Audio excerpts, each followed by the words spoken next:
Thanks so much for joining us for another episode of Enlightened Conversations, where we invite our hosts and guests to share their views on the world, work, and their personal lives in an enlightened way. This season, we're also looking forward to engaging more with our audience, hearing your enlightened views, and answering questions and topics you would like us to weigh in on. Today's episode is hosted by Michelle Lightworker and Leanne, the Barefoot Medium. Hi everyone, and welcome to Enlightened Conversations, a special Q&A with Leanne, Barefoot Medium, and myself, Michelle Lightworker. We wanted this to be a live stream, and we'll work out all the techno bizzo as soon as we possibly can, but we wanted to make sure we jumped on, and I had actually guidance from Spirit to make sure we had the questions ahead of time anyway, so we've got lots to dive into. For those of you who don't know Leanne is an international medium who is blessed to act as the bridge to connect you and your loved ones who've passed over, so you can feel their presence and receive messages of support, joy, and love. She's also a twin flame who supports individuals and couples to step into conscious relationship and sacred union with self, partner, and the divine, by providing guidance around love, relationships, and intimacy to help people align with and embody the love that they desire, as well as embrace their divine path. And Leanne and I have worked together numerous occasions in Enlightened Conversations, on Soul TV, Lightworker Advocate magazine. We've just crossed paths, we're good friends, and I just love holding space with your presence, Leanne. Thank you so much for joining us. Thank you, Michelle, for having me. And I feel like we've worked together for lifetimes. I know, I think we might have. It's just so familiar and so lovely. It's so nice and juicy. It's like always feels like a plethora, a playground of joy and juice. Yeah. And our conversations are always at the right timing for both of us as well as for the collective. And amazing. So I always trust in that. So thank you for having me. Yeah, my pleasure. And this week, we put it out there to the universe, and we got 3 really good questions drop in. The first question is, how do we stop getting pulled into others or external realities, and to stay focused on our own vibration? The second question is, how can we trust in the universe when everything seems to be going wrong? And the third question is, how do we know when we're in the right job role? So they're very different questions. Who knows, they might intersect, they might cross over. Pardon the pun. But I'm excited to actually be discussing these today. And the purpose for our Q&A is to really encourage engagement with the population to carry on the conversation yourselves. So what we want is, if you want to send us your questions through my Facebook page, Michelle Lightworker. But if you actually want to also contribute to your energy and your feelings and what's running in your download streams, once you've had a look at this, we would love you to, because that's what we want to encourage. We want to encourage more enlightened conversations during, before, and after the actual live stream. So let's dive into the first one, Leanne. Yeah, awesome. So how do we stop getting pulled into others or external realities? I guess the first thing that I would say is that this is a question I often have from clients or people that I know who are sensitive, empaths, light workers, healers, psychics, mediums, whatever it is you want to call yourself. Those of us who are conscious and present to energies or vibration, which is simply a part of energy. And I think the first thing I would say is we need to be present and aware and conscious of our own energy, our own vibration first, and who we are first. And I think that a lot of sensitives, empaths, or light workers, if I broaden that concept, we have the ability to be people pleasers or want to help and rescue and jump in. And often that's where that unconscious part of ourselves jumps in and we take on stuff that's other people's, rather than just staying in our own energy and being present observe and acknowledge what others might be experiencing. So I guess that's the first thing that I would say. Yeah, I agree. And I was having a bit of a download on it this morning, and I got well, you can't tell. So there's just say your energy is like a small pond, a lake, a still lake. You can't actually tell if someone's contaminating that lake if you're not in touch with the clarity of the water yet. Yeah. And it's like, you have to clear the water, and you have to make sure you're clear on where your boundaries are in your pond and what's trickling in. Yeah. And sometimes the trickle might be gold, and it's just information that you've got to follow. And it might be someone that is requiring you to be of service, and you're sort of heeding the call. Or it might be that you just simply have to mind your own business, mind your own pond, and potentially sit with feelings of guilt, because sometimes we feel guilty, and when we feel uncomfortable when someone is going through overwhelm or an uncomfortable series of emotions, and like rescuing them helps us feel better. Yeah. But it might not be actually for their highest good to have us help them with the solution. So how do we, as light workers and healers, energetic leaders, and people that are of service, how do we ensure that our service is of that level of quality? Yeah. That we have the yin and the yang, and the yang could well be hold back, pull yourself in, protect your guard, and be the masculine like energy force of no, that's their issue, and not feel guilty.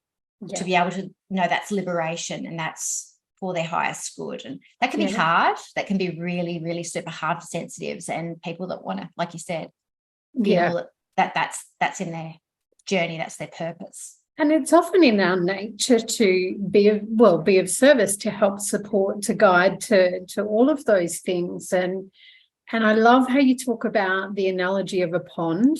For me, I use to make it a bit of fun, it's like a hula hoop around us, right? Oh, cool. Yeah. And we're in the center of a hula hoop. And it's kind of like, if you don't know what's in your hula hoop in terms of energy, vibration, and what you bring, as in your thoughts, your emotions, and what actions you're taking, you could be, thinking your thoughts could be around lack or fear or can't have or don't have or what's missing.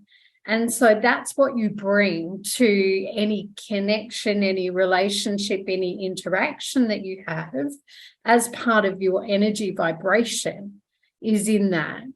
And if emotionally, and this is where sensitives and empaths in particular will pick up on things, consciously or unconsciously, like you mentioned, guilt, or it could be, I feel really bad that they're in pain or they're suffering or they're hurting or they feel sad, and I want to help them fix it because it feels better for me to not witness your pain and your suffering.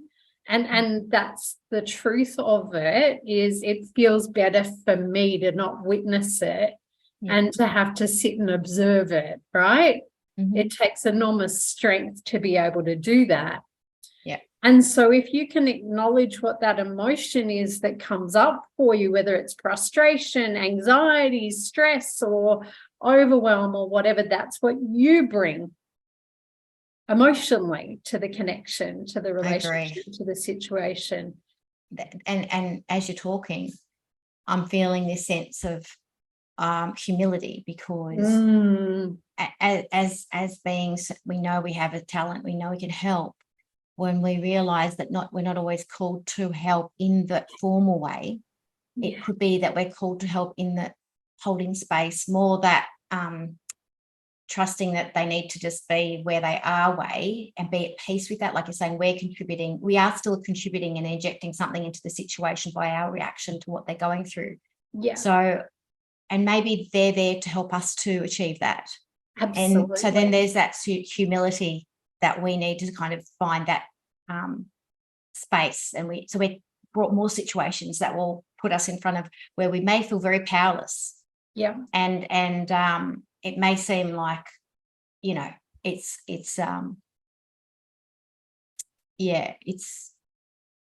never ending pain around us or something for a time, because we've got to learn something. And absolutely. Yeah. And sometimes that happens when even, you know, as healers, as empaths, as light workers, as you know, conscious beings, we're still human. Yeah. And we still have things that we need to learn to shift and move through in this lifetime. Because when we do that work, we then step into being able to help and guide others to do that. And I love how you talked about, you know, reacting to, because that's kind of the other part of our vibration and our energy is how we react or respond. What do we do when we're noticing, and we're talking others or external realities that are not quite what we're okay with, or not quite what we're aligned with, and we get ourselves pulled into it, right? Whether it's drama, and that's often the case, right? We can either react by jumping in, helping, fixing, giving advice. And man, have I had some people give me advice that's unsolicited and unrequested. And it's actually an affront is the word that's probably to my mind, to my soul, because my soul knows how to get out of it. Please don't give me advice unless I ask for it, because then I'm ready to hear it. And then we become the injectors, like, you know how we said, how do you stop being dragged into? Well, sometimes you've got someone around you who's doing that very thing, and they're just giving the advice, and it's like they're pulling you into their reality, and it's like, hang on a sec, whoa, it is actually quite spiritually abusive, and we might not realize that we're being that unsolicited advice stuff. Yeah, it is. It's actually energetically abusive, right? And so, you know, we're disempowering the person on the other end of it by saying, I don't trust you enough to be able to move through this on your own. Yeah. And that often plays out in relationships, right?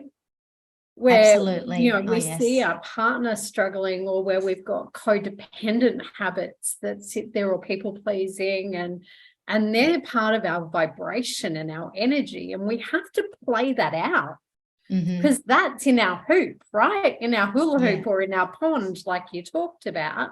Yep. So how do we stop getting pulled into other people's realities or other people's external stuff? Stuff or shit, whatever you want to call it, right? Absolutely. A work in progress is obviously shit at the moment. Oh, right? How gorgeous. A little cat coming into the great example. It is. He's just injected himself into your reality. He has, and he's been a little bit unsettled for the last week, right? Okay. And so it's an awareness of energy that I can either allow myself to get pulled into. Yes. And focus on what he's not doing, what's annoying me, what's irritating me, what's stressing me. And I can bring that reaction out, or I can go, okay, darling, there's something going on for you. I'm going to trust that you'll move through it. I'm going to trust that I'll get the insight when I need to. Yeah. And he just got up and moved on as you were talking. Thank you. Thank you, universe. Star cat. I love that. He totally is. I love that. And one of the most basic, like, I guess, when people, you know, when you're in how you know you're caught up in someone else's reality is usually you keep thinking about them all the time. It's like that. You can't not. And two things that work for me is really believing they're not broken, that they're a work in progress, and saying who that person is none of my business over and over again if I have to. And for anybody who doesn't know, I guess you could say the intellectual boundary that can really help you, you know, detach from that codependency is what you think, feel, say, do or don't do is about you and your history and not about me. What I think, feel, say, and do or don't do is about me and my history and not about you. And that was one of those early boundary statements that really helped me go, oh gosh, okay, it's not my business. What am I doing? Yeah. And then the other one is, look, you know, in the early days, it was a pair of God hands, you know, a pair of big hands, and I just hand that actual person physically over into those hands. But as I went through the Lightworker practitioner training, what was downloaded was like a womb of transformation. So that great womb, that anything is possible kind of vessel. And then I'd put them in there knowing that I wasn't throwing them to the wolves or abandoning them or something. I was giving them an opportunity with their free will to transform if they wanted to, not something that I was imposing on them. So, and then what would usually happen is because I'd liberated myself from their energy, they would come to their solutions quicker. So it was like this, it was a symbiotic relationship. Yeah. Rather than codependent, it was still unity and connected. Yeah. And I like how you bring in that unity and that connectedness, because, we are, as humans, we are built for connection. We are here to interact and learn and grow from each other. And it's about interdependence, not codependence. And when we're interdependent, it means that I'm an independent sovereign being. Yep. I'm me. I have my own thoughts, my own emotions, my own realities. And uniqueness. No one does the world just skills like and you. Abilities and all of those things. Yep. And ways of perceiving the world. And, if we talk relationships in particular, my partner has his own realities, his own needs, wants, desires, his own ways of being in the world. Yep. And there'll be times when I might need a little bit of extra support. Yep. And there'll be times when he does. Yep. And so it's about going, I'm going to depend on you. When I'm requiring help and support, I'm going to give voice to it and ask and invite. It's an invitation to support. And he has the free will choice as a sovereign, independent being to say, look, I can't hold that space for you or support you right now. And I can go, awesome, cool. Thank you so much for letting me know. That's right. Yeah. How beautiful and amazing is it that he's respecting me enough to be able to go, hey, I'd love to. I just don't have the energy to do that for you in the way you need right now. So I can then either look elsewhere or support myself, right? Exactly. Yep. 100%. And so, and I love how you talk about the processes that you might use. And with others' energies or external realities, when we connect with others, I talk about those hula hoops. They interact, they interconnect. What are you bringing to the hoop and what's the other person bringing, right? And that's the energy exchange. Yeah. And so if you become aware that there's stuff there that's not aligned for you or doesn't fit and feel right for you, it's okay to put that boundary there and go, okay, that needs to just kind of step out of my hoop for now. Yeah, exactly. And so that's a really good way of visualizing it. And for empaths or psychics or mediums that might be watching who are managing energy in that way, there's a process I often use is any energy that does not rightfully belong to me is returned to its owner. Nice. With divine love and compassion. Yes. So that they can do their own healing work. Yep. And usually that's a really powerful one. Very powerful. And if there's any of that sort of disowned stuff that's coming down the pipeline towards me, usually it's quite toxic because it's disowned. So often when we feel something toxic and we realize it's coming down the pipeline, we get angry about it. But what you're suggesting is, look, you can get angry if you want, but the reality is that they've disowned it for a reason. They're not coping. They don't have the capacity or resource to own it right now. They're not ready to face it. They're not meant to face it this lifetime, potentially. Exactly. It's none of our business, right? And so if we do it with love, we genuinely are not contaminating. Yeah. Like the serve, like the return serve. And it's almost like, well, we're either contributing or contaminating to a situation. So what we're instead doing is we're returning what's not rightfully ours. However, what is rightfully ours is how we return it. And you're suggesting we return it with love. And that is so beautiful. That's a gift we give to us and to them. Exactly. With love and compassion, because, that compassion component is I see you, I hear you, I feel you, and I honor you as a soul to know when is the right time and the right way for you to move through whatever challenge, hurdle, obstacle, problem, or issue that might be there for you. Exactly. Wow, that feels really good. Should we move on to the next question? Sure. All right. That's so good. See, everybody, I told you it was juicy. So juicy. I'm loving these questions. Me too. They're awesome. I'm just keep putting them out there to everybody and scrolling through groups and finding out what are people asking. Okay, so the second question is, how can we trust in the universe when everything seems to be going wrong? It's interesting, isn't it? And so there's a couple of things that are kind of jumping in my awareness to talk through. There's often a perception that things are going wrong. Correct. And so when we are looking at things as being wrong, then we're going to see things that are wrong.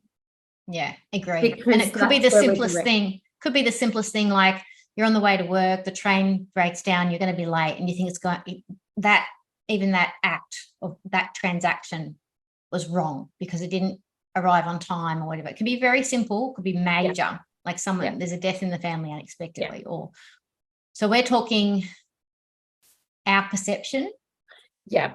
And we're talking about what we're seeing. That's not to minimize what I'm kind of hearing is it's not minimizing the fact that we might experience problems and challenges and obstacles. Oh, absolutely.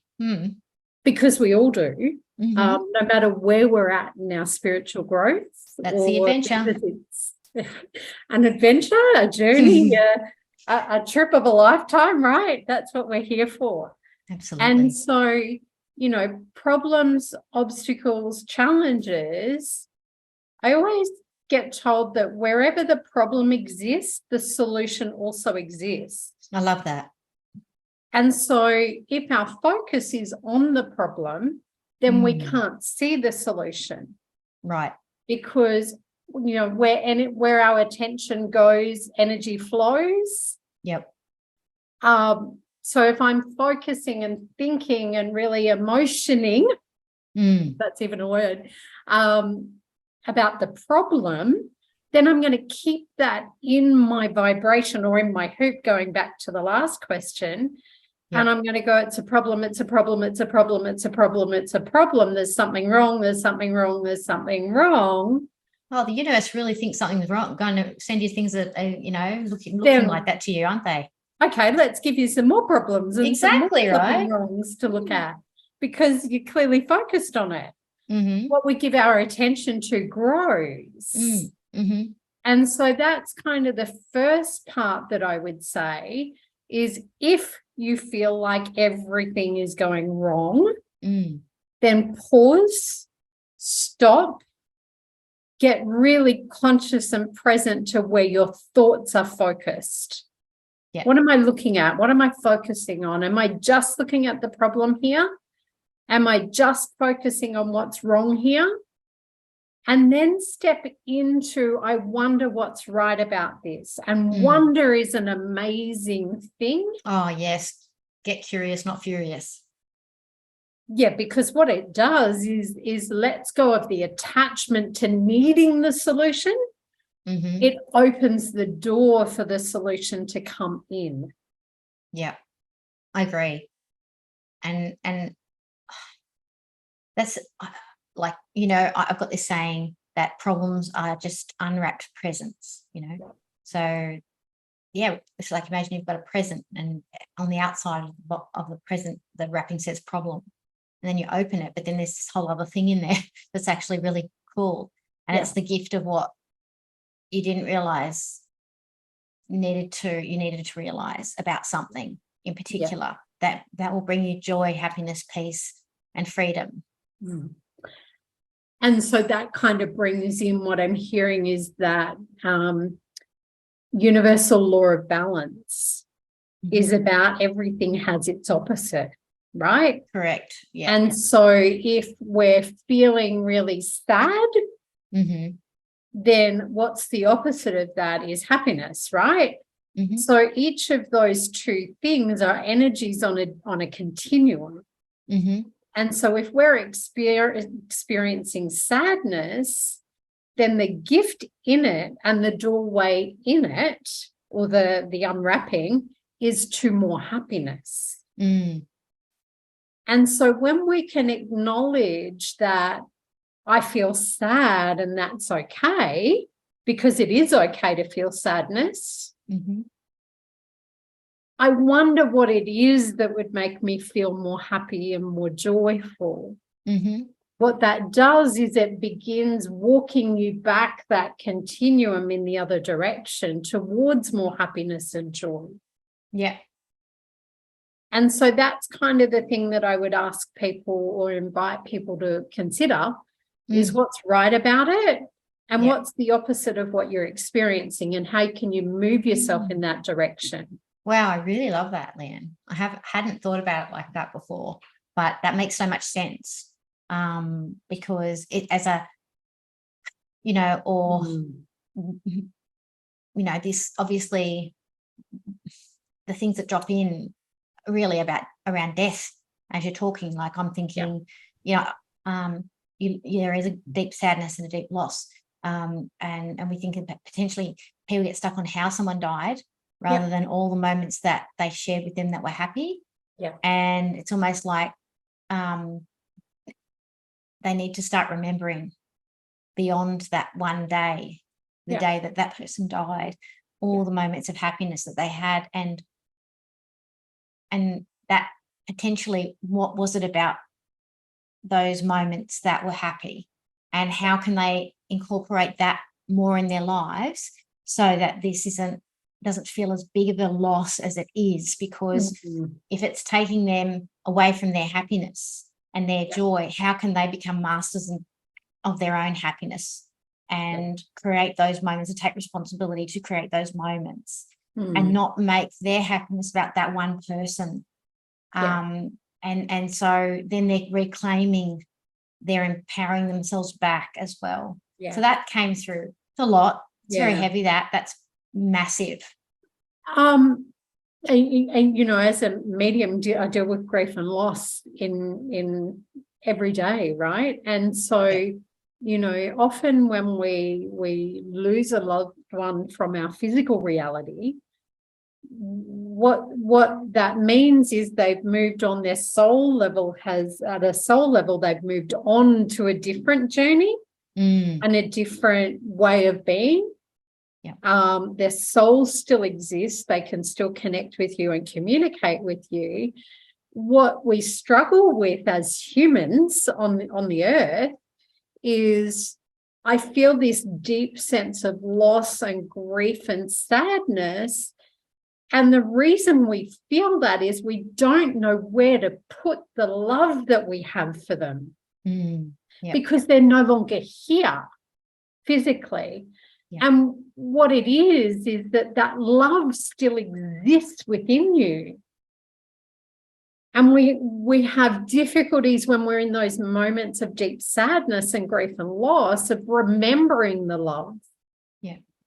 And so the continuum, grief is simply about how much we loved. And what a beautiful gift love is, because the reality is that there's two things in life that are certain: birth and death. Right? And you and I've had some conversations on a personal level around parents getting older and having health challenges, and I've got a number of friends around me as well that have had experiences with that. And hands up, 2 hands up, right? I mean, I'm in my 50s now, so it's a par for the course. There's things that just happen, but they can be seen as problems for ourselves or others. Absolutely. And so what happens is for our parents, as they get older, they are invited to confront that next stage of their journey, which is kind of the wrapping up of life. right? Yeah. So that they can move on to a different type of journey when it's the right timing for their soul to do so. Yeah. And so, you know, I remember a conversation I had with my dad because he was worried about his health. And I said to him, and as a medium, they know what I do. So I just said to him, what are you worried about, dying? And he went, oh, well, yeah. And I said, well, guess what, Dad, you're going to. And he went, oh, okay. And I said, and here's the thing. You're not going to be worried about it because you're not going to be here. It's all of us that will need to deal with the fallout. Yeah. And so rather than focusing on that and what could go wrong, yes, why don't you focus on living life while you're here? Yes, exactly. Right. And as you were talking, what I was thinking was two things can happen when we face with any kind of problem, and this includes the physical stuff, and it was really about that because as you're talking, I was assigning it to me as well, is that there's limitations around the problem and there's solutions, but they're both limitations. What happens is if we're looking at it as not a problem, just an invitation to be creative, we will look at our limitation as, for whatever reason, you can't do this, but what can you do? And so is it stretching a part of you wouldn't normally stretch? Is it building another kind of muscle that you wouldn't usually exercise? And I'm not just talking about physical muscles, I'm talking about emotional muscles, intellectual muscles, resilient muscles, what have you. And the second one is the solutions, and how can we get creative about the solutions? Are we open to that help? If not, what are we actually closing ourselves off from? Is there something else that could be helpful? And we need to be exposed to it. And this is the only way that spirit gets our attention, to jerk the apron string to go, have a look. And then that leads us to follow the bouncing ball to something, another whole other thing. So, I'm just... And I love that whole bouncing ball part because, you know, the reality is, and for some reason I want to talk about health issues. If people might be experiencing health issues, and some may be experiencing significant health issues. From a spiritual perspective, it's an imbalance somewhere in your energy field that started energetically, became something on that mental level. Then it became something on the emotional level that wasn't dealt with, and now you have it physically. In order to get your attention. And I believe, from what I've learned from spirit, any health issue that you're experiencing is an invitation for you to make a change somewhere in your life. 1,000,000% agree with that. 1,000,000%. And so if you're continually experiencing health issues or something's going wrong in terms of your physical health, pause, stop. Where am I being asked to change? Sometimes it is just about asking that question. And even for those people who don't have any kind of, I can't hear anything, don't worry. If you ask the question and if you're willing to be helped, you'll be quite surprised at how quickly the answers and the solutions come to you, and they drop in the form of people, in the form of, lots of different things.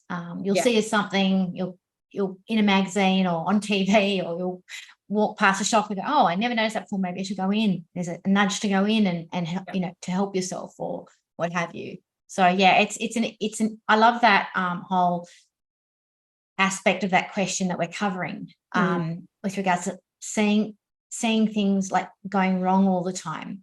I guess the beginning question, how can I trust, the universe when everything's going wrong? And I think it is a faith issue. It is about trusting that life loves us, like Louise Hay, that book, that everything is happening for our highest good. And I think the more we do that, the more we see that. And it is something where I remember one day I decided to just walk in that. Just one day I just said, today I'm just going to believe that, at the time it was Jesus was right next to me. I'm having a conversation with Jesus all day long. I'm just going to talk to Jesus all day long. And it wasn't a religious thing. It was just a I need to believe in something, so I'm just going to pretend. And this was in my 20s. And it was the most peaceful day I'd ever had in my whole life. I'm like, I can't argue with that feeling. Like, that was just too much. That was just the best. So maybe just act as if you are, that there is beings all around you one day, just for a whole day. Yeah. Try it on and see if you feel differently throughout the day, or even by the end of the day. Yeah. And, you know, a couple of parts that I want to kind of drop in there is if things are going wrong all around you, the other aspect of it is that your foundations, the foundations on which your life, or the area of your life that things are falling apart in, are built on, were not solid. And so the universe is crumbling things so that you can build a more solid foundation from which to springboard and jump to your next step, right? Love that. Yes. So that's the other aspect. It's also about going, when we're manifesting or desiring or wanting or dreaming about something or asking for something, we might ask for, and kind of tapping into that next question a little bit, a new job, right? Yeah. We might dislike our job. Everything's going wrong. I'm so stressed. I hate it. I'm not passionate about it. There's not enough money, whatever. And so you're asking the universe somewhere for a new job that brings in more money, that allows you more flexibility, that you're passionate about, that you're surrounded by people who motivate you and inspire you. That's what you're asking for, yet you're holding on to something that's different to that. Then the universe has to crumble that. It gets harder and harder and harder and harder, because sometimes we need something to give to get our attention. It has to feel crap. And sometimes it's all round crap. Like, it's just all crumbling everywhere. Like a spider web, like it's like poisoned everything. And so, yes, I agree with you. And that's why the power of just changing one single thing affects everything. Absolutely. And I say that to people, they think, oh my God, I'm overwhelmed. There's so much going wrong in my life. I can't believe it. Okay, let's just focus on one thing. Let's tackle that, and let's see how the ripples affect everything. And so I love that. And it's interesting. You said it's like, how do you know when you're in the right job role, which is that third question, because those two previous questions often lead to us getting a new job, because everything's going wrong in our old job or in our whole life, and we're just changing everything, our jobs, our whatever. And also that we might be quite affected by the environment that we're working in, that might be feel toxic. And the only way we can actually like create a space between that dysfunction and our physicality so that we feel sane again is to remove ourselves and try it for another job. So it's kind of interesting that it is a segue, because this other question I got off another group that I thought this is a really good question to answer, because they'd actually said they felt like a fish out of water. Now I'm going to speak to that in two different ways. Number one, whenever we make a big change that is like way or different from what we've been living, we can feel like we're walking in someone else's shoes. It's weird. We're fish out of water. It feels strange. It feels weird. And it's almost like a new environment, a new planet, and we've got to climatize to it. So that does not mean it's your intuition telling you this is wrong. But the other one is that if you do feel like you're getting a sense of yourself more, when you start a new job and what was presented to you was completely different from what you're actually turning up for, that can actually mean like you're reading the situation quicker, that this is not where you need to be. And it just depends on that first question that we answered, which is, how do I not get pulled into other people's energies? Well, if you've got that clarity around what is functional, and you've learned that from that previous position that you came out of, you'll discover what's not functional quite quickly, or if it is, embracing that new alien planet that is actually a good one for you. And kind of bringing all of those together again is, and I've had experiences of being in a toxic workplace for a long time, and at 3 a.m. getting the tap on the shoulder from spirit saying, hey, write your resignation, not having a job to go to, having a mortgage and all of those things. And I just went, yep, okay. And fully jumped into it, right? Yeah. Yeah. And trusted. There's just a point at which you go, actually, no more. Right? For your own sanity and your own love for self, right? So what I will say is that often things will start going wrong when it's time for a life change or a different direction. Then what can happen is one area of our life will start experiencing some challenges, some problems, some issues. And if we're conscious and present to it, we'll make those changes. If we're not, it'll affect a second area of our life to get our attention. So it gets louder and louder and louder and louder until you address it. And so if you've got stuff and shit and stuff going wrong or problems in every area of your life, it started in one and you didn't listen and you didn't trust that it didn't feel right for you. And so I often talk about how do we know we're in the right role, in the right relationship, in the right place, in the right whatever, or making the right decision. It'll feel peaceful. It'll feel easy. It'll take those burdens off our shoulders that feel really, really heavy. So it's almost like a traffic light for me. That's how I see it. It's either green or red. There's no yellow. There's no in between. I don't do ifs. I don't do maybes. I don't do some of the times, right? I've had to learn that along the way. Trust is I'm 100% in. It's not, I'll trust 85%. That's not trust. It's, okay, I'm going to jump. And I'm going to trust that there's a net, there's a safety net, there's a thing there that's going to catch me and help me and support me. And it's often only after the jump or the leap that we find out what those things are. 100%. I call that leap the God gap. It's like the gap that you're just being supported by the universe and nothing else. No money, no anything. It's just, there's no answers. No, you're not meant to know. If you were meant to know, you wouldn't be in this God gap. You wouldn't be in the leap of faith. You wouldn't be in the trust. You wouldn't be in the complete surrender, which is what is required for this situation. And so sometimes that's just the most powerful time. Oh my God. And it's huge to, having done that on, stepping out of a career that I had for 15 odd years in senior management and going, not for me. 3 a.m. off I go. It all fell in place afterwards. I got offered some part-time teaching, money came in, and then it allowed me the space to focus on me. The other leap that, the two biggest and most powerful leaps that I've had is that stepping out of a job that wasn't right for me. And selling a property and packing all my stuff and moving overseas. Massive. Not knowing why, not knowing how, not knowing what for even, or thinking it was about one thing and it was definitely not.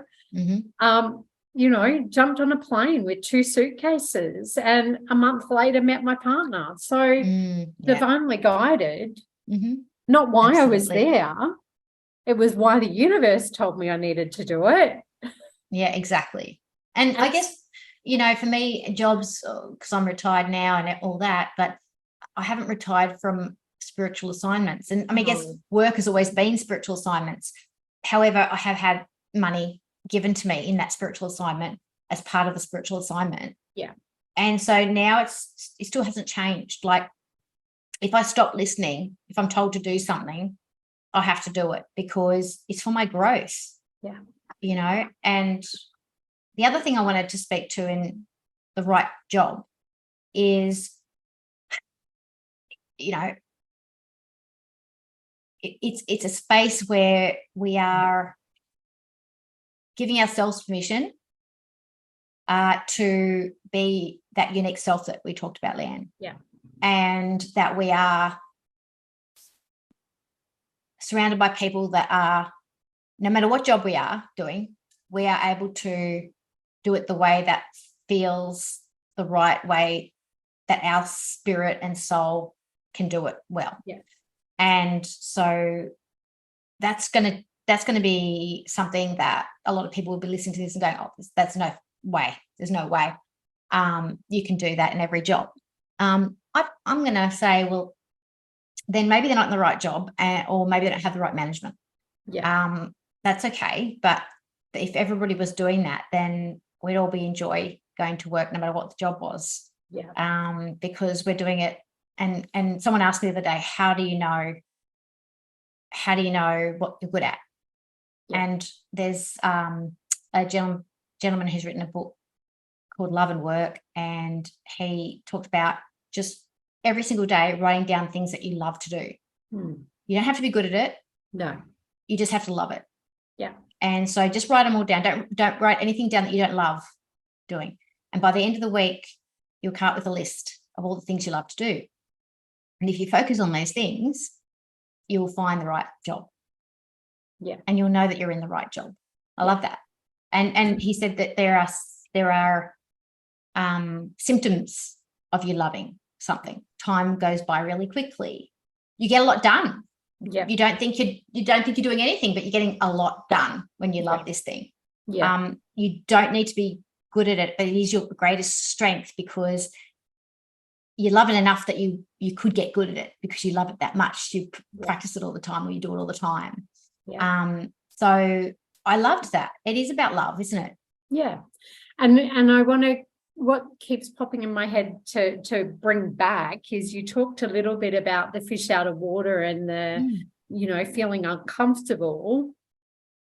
Sometimes we, at that first sense of feeling uncomfortable with something, we often pull back or stop or don't continue. And sometimes it's an invitation to learn and grow and to stretch. Yep. Right? Because that's what life's about. And so, when you talk about those things that you're good at or that you love doing, it's really important to go, I do enjoy this. And there may be a minute or two where you're uncomfortable with the how or the situation that you're in. Ask yourself, is this an opportunity for me to stretch? Absolutely. Right. Yeah. Mm-hmm. Years ago, I had a belief that sat there around money, and I'm going to bring that in for some reason. I got told that I was no good with money. And, I had some issues with managing money back then. And what I learned was that I hadn't learned how to manage money. Yeah, it's something that we get taught, I think. Right. And so it was something that I wasn't really comfortable with, and that created that stress and that anxiety there sometimes. And so I actually just took a big breath and went, you know what? I need to get really comfortable with being uncomfortable with this. And I need to learn, grow, and stretch myself in order to get better at that. Yeah, hence me wanting to do the live streams too. Like, this is what I love to do, but then I also got the message, but we need to do the live streams for community engagement and that creating a bigger conversation. So yes, doing the live streams for me, even though the technology didn't work today and all that kind of stuff, I'm not going to give up. It's just this is a good work in progress example for everybody to see how what I'm doing is that I love Enlightened Conversations. I want to hone this craft to be to good productions, to do really good live streams and all those kind of things. But it is it's a journey. It's a work in progress where there's technical things. You could see them as barriers, or you could see them as it's a learning process. For instance, somebody else might want to do it, and then I'll know all the obstacles we've got to overcome. If I hadn't have walked through it, would I know how to pass on the information to somebody else? There's all these other reasons. It's not just about ourselves growing too. So as we grow and as we overcome and we go through things that have stretched us, we are also of greater service and able to pass that knowledge on to other people as well. Yeah. And I think that, coming back to that, how do you know you're in the right job? Is you might be in the right job for a period of time, Yes. And you and I have experienced that as well, definitely. right? Yes, absolutely. Well and truly. I'm in with bells and whistles, and then it's okay. Well, it doesn't feel like it's meant to continue now. Sometimes the energy shifts in those jobs because there might be a change of management, there might be a change of policy, there might be a change in, I don't know, whatever. That you go, actually, now it's no longer the right job for me. Yes. Because the energy doesn't align for me, the value. And what I always tell people is to look at the values for you. What do you value most in life? If it's around work, if it's being supported, respected, they're just two I can think of. Yeah. And that's there when you step into it. And then there's a change. Notice that change, recognize that change, because that's an opportunity or a choice point that you have to go, do I keep going with this and it's not aligned with me? Or do I just take a breath, start taking some actions to close the gap between where I am now, the wrong job, and the right job? So look around, put the feelers out there. Start updating your resume or your CV. They're all actions that you can take that tell the universe that you're moving towards a new job, please and thank you. Exactly. Yeah. Taking those steps, being aware, putting the feelers out, asking for help. Yeah. Like, hey, universe, I'm not certain I'm right in this position. Show me or block me from finding another job. I'll put your job applications in to other positions if you feel comfortable, and see how you feel about that process. Educate yourself on how other people are doing things that are more aligned with your values, like you're saying, the respect and the management. I would say definitely ask to meet with your direct upline if you commence a position, so that you know that person, because often they're the perfect job. If you're in an imperfect team with not that every perfect team's perfect, but if it's a team that's toxic, it wouldn't matter that you could have got the best job in the whole world and it will still be toxic. So, meet the team leader and see how you feel with that, and work out whether or not you're willing to put up with that, to gain the skills that you require, or to learn something that you feel you're going to get from it. But be reconciled with that before you begin, so that you're not blaming them for a shit experience. Exactly. Playing a victim. Because, and coming back to that hula hoop thing, right? The job is in your hula hoop for most people. Absolutely, yeah. And if it becomes disrespectful or out of integrity or lacks support for you, then that's what you're allowing into your space as well. And so it's really important to create those boundaries about what you're comfortable with and what you're not comfortable with. And I love how you say ask those questions, right? Even a simple question like, show me where I need to make a new boundary or put a boundary in place here. Yeah. Show me whether this job or this role or this relationship or this opportunity, show me if it's healthy for me.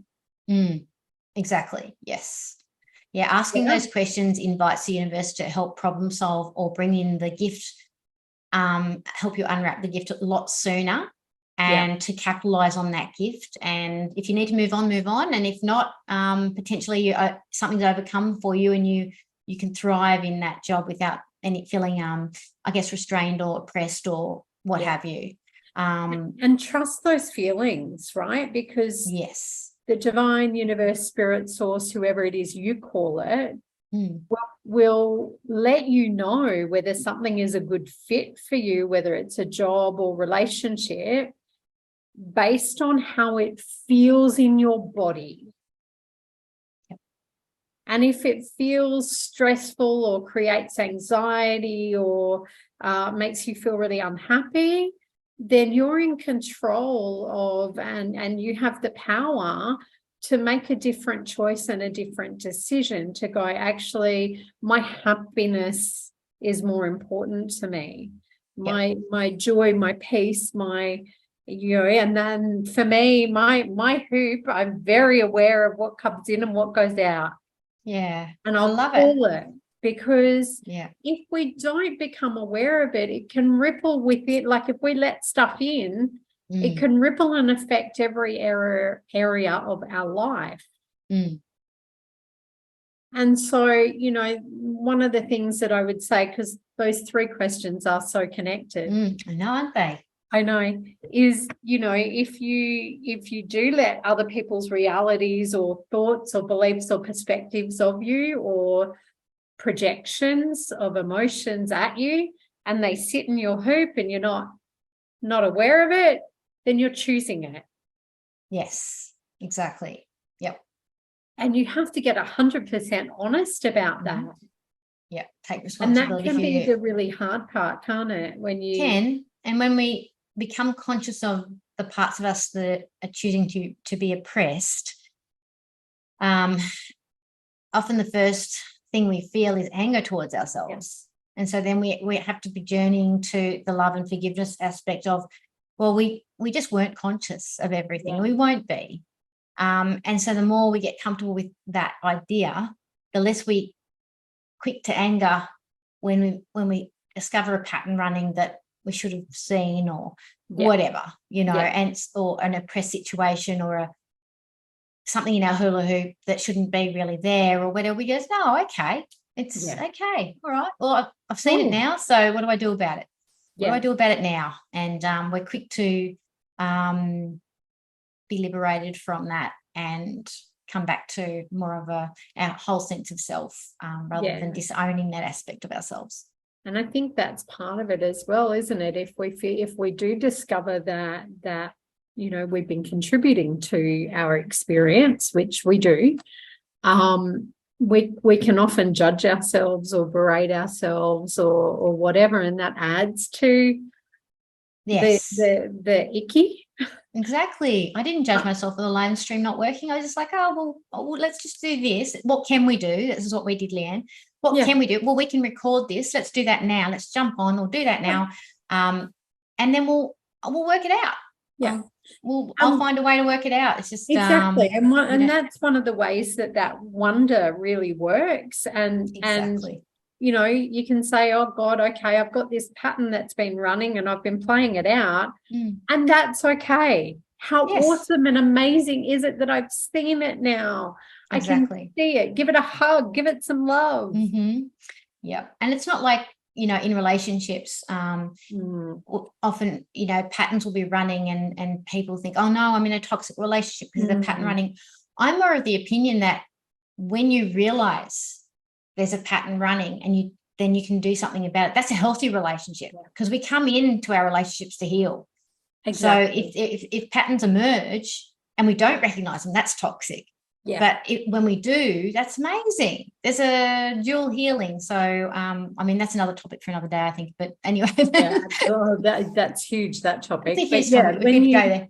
And I think that's the important thing for people to remember, is that you bring you to every interaction that you have. You do. To every situation, to every experience. And if there's something that's going wrong or not working, or there's a problem or is not right for you, then you have control. And control's not a bad thing. It's just how you use it or how you direct it. You have the power to step into making a different choice and decision. You do, indeed you do. That's a beautiful thing to end on today for everybody, I think, too, Leanne. It's so powerful. We have the power to choose differently, and it's totally something that we always have available to us. And I thank you so much for being such a beautiful co-host with me today, and because we're obviously role modeling, working together in a functional way. And for me today, even though not everything went right and all that, if you like, with technology, the way we dealt with it was an absolute piece of art that we just said, okay, well, we'll deal with it. And that's what I would like to encourage for everybody, to feel that comfortable in their workplace. Yeah. And I would say, remember that everything is always working out for you. Yes. Yeah. That's exactly right. Well, thank you, everybody. We are offering you big love today. Thanks for joining us in the conversation. We'd love to hear your comments and send your questions to my public Facebook page. Message me there, and we can incorporate them in on another Q&A in the future. Awesome. Okay. Thanks so Leanne. much, Michelle. Okay. Bye for now.